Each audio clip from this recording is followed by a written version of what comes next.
दोसरा के धन हमर राखी दन मन। आय हाय सटना हौ दोसरा के धन हमर राखी दन मन। ये साली किस कुमारी काहे नहीं खुजी जा के परेशानी बूझ। जाना तोनी काहे रोवा, जाना तोनी काहे रोवा हमरा पे मोइला। ए जीजा जी ओतने छुआई बजना हाँ हाँ ओतने छुआई बजना दीदिया के छुईला। ओतने छुआई बजना दीदिया के छुईला। ओतने छुआई बजना दीदिया के छुईला। बुझले जीजा जी।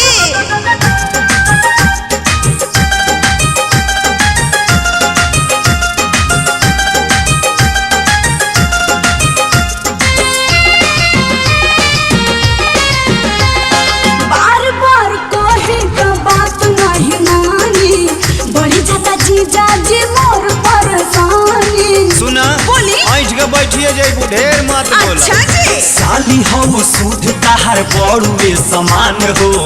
काछे उम्र में तनी करे दनेवान हो। काहे जीजा जी रउआ फिर के माल बुझाता का। जबे मन करी तबे घट जाई। बुझाता नहीं काहे रउआ, बुझाता नहीं काहे रउआ एने ओने टोइला। ओतने छुआई बजना ए जीजा जी रुकी ना। ओतने छुआई बजना दीदिया के छुईला। ओतने छुआई बजना दीदिया के छुईला। ओतने छुआई बजना दीदिया के छुईला।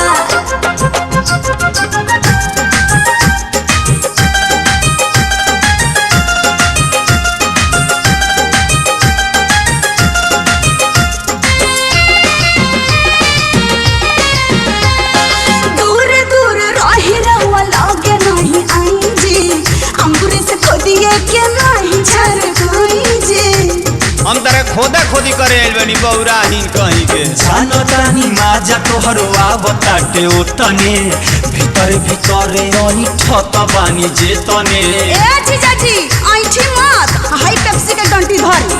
ओहे दिन के बात रहुआ, ओहे दिन के बात रहुआ बिनेले ढोइला।